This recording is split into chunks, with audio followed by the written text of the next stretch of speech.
pornography is something, it's a force within itself, and it's out to get young people, minors. Mhm. This is the Truth Pop Podcast with Jake and Kathy, a Catholic take on faith and culture. Be sure to subscribe. It's the Truth Pop Podcast. It's Jake here, and I have the pleasure of speaking to Theo McManigal. He's the Catholic Church Outreach Specialist for Covenant Eyes, all with the mission of helping us reclaim purity. There's practical logistical steps that you can take if you're struggling with pornography or impurity. Maybe someone you know who's going through this and they want to get help. Covenant Eyes has practical resources that Theo can tell us about here on the Truth Pop Podcast. Theo, tell us, what is Covenant Eyes? How did it get started? First of all, thank you, Jake, my friend, for having me on. Covenant Eyes is essentially an online service whose mission is to help people stop using pornography or never start.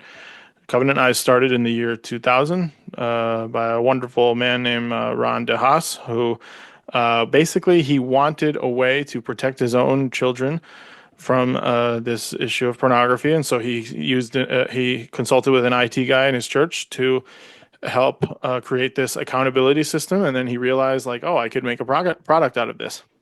And 25 years later, it has been a very successful product. So Covenant Eyes, through the power of our screen accountability, leads the way in internet accountability. And so ultimately, what we offer to help people who are either struggling with this issue of pornography or want to never start is two things: filtering, of course, but accountability. And the way it works is so if I am struggling with the use of pornography, and Jake, I want you to be my accountability partner, and you say yes, that means that you will have access to the reports generated by Covenant Eyes. So Covenant Eyes will monitor the internet activity on all of my devices: laptop, phone, tablet.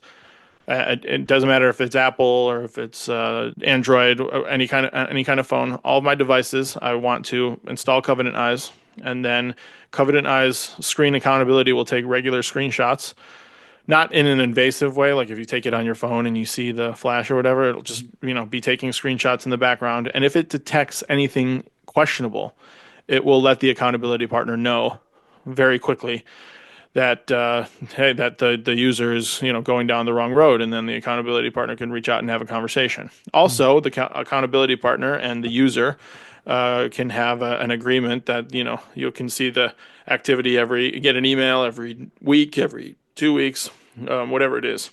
So it's a great way to essentially know that online your accountability partner knows what you're doing, and if you are and if you give in to temptation, they'll see, and now you have a conversation you can have. Pornography is a sin, but it's a particular kind of sin that leads to a lot of shame and a lot of secrecy, and yet that shame and that secrecy lead to further acting out. And so getting accountability, finding a way to shine the light on what you're doing, is an important first step to breaking free. What has been the success rate like for people who use this program? Well, Covenant Eyes has been able to walk with over 1 million people, and helping them break free. Mhm. So, that's a lot of people, and we have a couple hundred, sometimes 300 people signing up. On average, almost daily. I mean, obviously that fluctuates on time, season, time of the year, and all of that. But I mean, there's a lot of people who are aware of our product Mhm. and are using it. Of course, you have to come in. It is a tool, right? It's one of many tools, and there are ways that even if you sign up, if you're internally resistant to the process, you can still find a way to commit sin, of course. Mhm. But the word's gotten out there, and so we would like to believe that the correlation of the amount of people signing up is leading to success. And we do have some data that shows that the longer you're a member, the reduced frequency Mhm. is that you're having reports show that you're seeking out explicit content. The longer you go, the cleaner the reports happen to be. I actually Yeah. happened to see some stats on that the other day. Yeah. So, I mean, so far we continue to do well, and lots of people in both the Catholic and Protestant worlds recognize us as the leader of accountability. Mhm.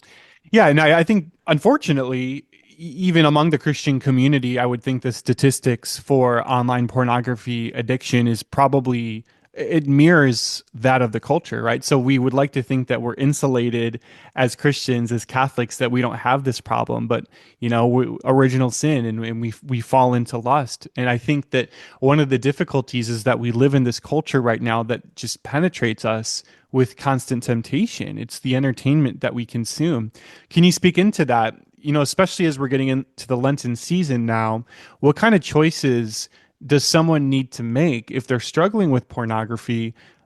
How do they really need to think their entertainment choices right now? Maybe the music they're listening to or the TV shows that they're watching. One of the things I find myself thinking about a lot is that there has to be in your life a healthy sense of distrust due to the reality of original sin. What I mean is we have to have full trust in God, but we have to have a healthy distrust of ourselves. And I would say even if you're, if you're a parent of your kids and, you know, of the people in your life, and people don't necessarily like to hear that, but all that is an acknowledgement that you're a sinner and an acknowledgement that I'm a sinner and that I'm capable of falling into temptation. And so if I know I'm struggling, then I have to know that there are things that can trigger me even before I decide, or that will ultimately lead me to decide to give in to the temptation. So you definitely want to, look at, and even I do this, Jake, I look at, before watching movies, I look at parenting guides. Yeah. Not only because I want to protect myself, even though I've been sober for several years now, but I also, pornography isn't, if you look at the Catechism's definition of pornography, actually, and it just says that, making the display of sexual acts, revealing them to third parties, it doesn't necessarily say that nudity is necessarily included, although that's where it's obvious, right? But, there are a lot of movies that contain pornographic scenes, even if they're not considered pornographic movies. Right. So you really want to be very vigilant about that kind of thing. The other thing, though, is it's important to go beyond merely the structures and the guardrails that you have in place. You got to have those. But ultimately, a wise priest has said on multiple occasions, the Catholic faith is about a way of seeing. Or C.S. Lewis said, Christianity is like the sun. It's by it that I see everything else. So what do I mean by that? It's all around us. We walk through the mall and there's not pornographic images, but I definitely think that pornified culture has influenced the choice of the kind of images that are being put everywhere on these clothes stores in order to try to get you to go in the store and buy the product. So eventually what you need to do is you need to learn to transform the way it is that you see. I need to transform the way that I see so that when I see a person, man, woman, I see God's creation. I see somebody made in God's image and likeness, and that is a person to be loved and never a thing to be used. And so even when, a billboard, a sign at the mall, an inadvertent ad on YouTube or something that I didn't mean to see, or in a movie that I didn't, mean to something I didn't mean to come across, eventually, you can look away, but at the same time, that can lead you further away from even the pull toward acting out toward pornography or masturbation, because that these are human beings made in God's image and likeness, and you're commanded to love them and not use them. And so if we can see properly the way God commanded us to see, then we'll act the way God commanded us to act. And, this all takes time, but through guardrails and through a process of being interiorly transformed and transforming our vision, we can overcome the things that the culture kind of throws at us, because they no longer, even if we do see something we're trying not to see, we're seeing a person. We're seeing a person in God's image and likeness. And, if the more we believe that, the less inclined we'll be to use them. Well, yeah, it really speaks to what repentance is. It's a metanoia. It's a reshaping of the mind, right? A turning back. I remember, back in college, watching shows like How I Met Your Mother or things that we tell ourselves are innocent, right? But then I noticed the jokes that I was making really didn't reflect a Christian worldview. And then I could say the same thing about music, listening to a lot of top 40 songs. And there's statistics that show that at least more than probably 75% of what's current right now has something to do with an inappropriate view of God's plan for sexuality, right? So we're seeing more and more that our cultural agenda is at odds with God's plan for marriage and sexuality. And so I think that can be a little daunting for parents or just young Catholics in general who want to help the younger generation to have a different example. So how can we start them young? How can we help children to understand how to really live out their sexuality for God? Well, that is a great question. One of the things I would add, I think it's daunting for all of us, Mm-hmm. and including for many of our priests as well. Mm-hmm. Not that they're very committed, but it's just daunting, right? It can be daunting to preach about publicly. Yeah, one of the things I try to do in my role is to get churches and dioceses to participate in the Safe Haven Sunday program agree to preach about this one Sunday a year and hand out Covenant Eyes resources. And those Covenant Eyes resources, by the way, many of them are geared toward parents helping their children. Mm-hmm. But in the church, we all have to work together. Church leaders, the ordained and lay, and then parents to yes, start them young. The most important thing, and we have a lot of resources, especially little parenting booklets, many of which are all of which are free online, that kind of help with this. But there's some important things. Number one, good marriage between father and mother. And, if you're saying like, let's say a son from his youngest days, seeing how his dad, treats his mom and treats women in general, Mm-hmm. being raised in the faith, all very important. It's also very important to, actually have these conversations with your children from the youngest age that is appropriate. Mm-hmm. There's even books out there like, good pictures, bad pictures that can help facilitate those conversations. But it is important that parents establish themselves for their kids as people who their kids can talk to, that parents don't be naive and realize that pornography, I mean, we just talked about the culture. We just talked about the mall. Mm-hmm. Pornography is something, it's a force within itself, and it's out to get us. It's out to get young people, minors. Mm-hmm. So, you have to both have conversations about these. You have to, establish guardrails like Covenant Eyes on your devices. And I would say you need to do it before it becomes a problem. So that way you can teach kids that accountability is a lifestyle and not merely a response to, oh, okay, well, Johnny came across this, now we have to do this. Starting from the beginning before there's a problem. That way they can learn, because parents are supposed to teach their kids accountability anyways in all areas of life. So the internet is just one of them, albeit a growing one of them, but it is one of them. And then, you got to have conversations in your household that bring God into the conversation. One of the tips given in one of our parenting books is that when your child does something wrong, you don't just need to make it about the fact that they have disappointed you necessarily. Include God in that, right? And I know that can sound like, oh, you've sinned, but include the need to be right with God when forming your children's moral character. So, if you just have a home where you're willing to, the home, the domestic church, and the church at large are kind of in the same boat on this. Covenant Eyes has resources for you. Use them. There's confession in the church. Great. And this is being pornography is being confessed all the time. It's the number one most confessed sin, some say. Great. But you also, the church leaders and parents have to have homes, churches where this is actively spoken about. And when people come forward to say, I'm struggling, they're received with compassion. And okay, thank you for coming forward. We'll talk through this with you. We'll help you. And then certainly I mentioned confession. That's a very important part of it, So knowing that, especially for kids, knowing that their parents go to confession, seeing that, them going to confession as soon as, they go in second grade or whenever to make their first communion.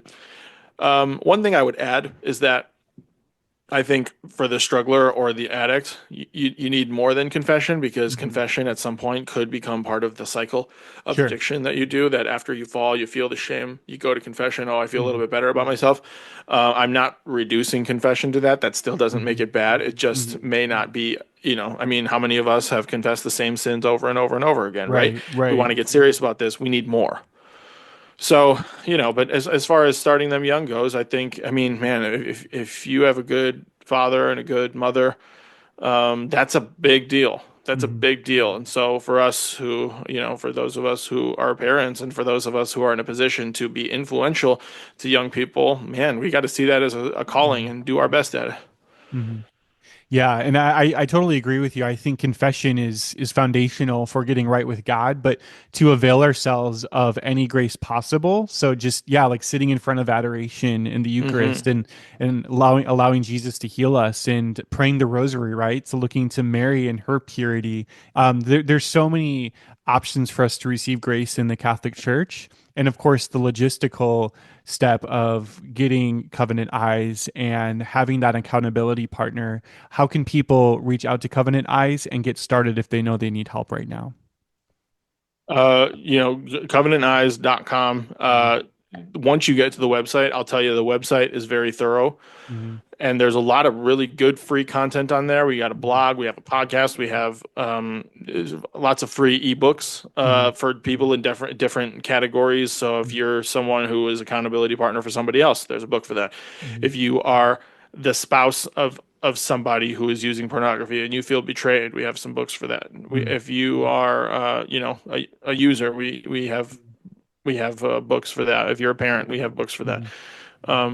We have things for church leaders. We have all kinds of stuff. So first of all, go to our website and take advantage of our free content. If you sign up for a Victory account, that typically goes hand in hand with a Covenant Eyes account, but it could also be free. There's like 40 different courses that you can take to educate yourself and help you understand yourself, the issue of pornography, and all of that more and more.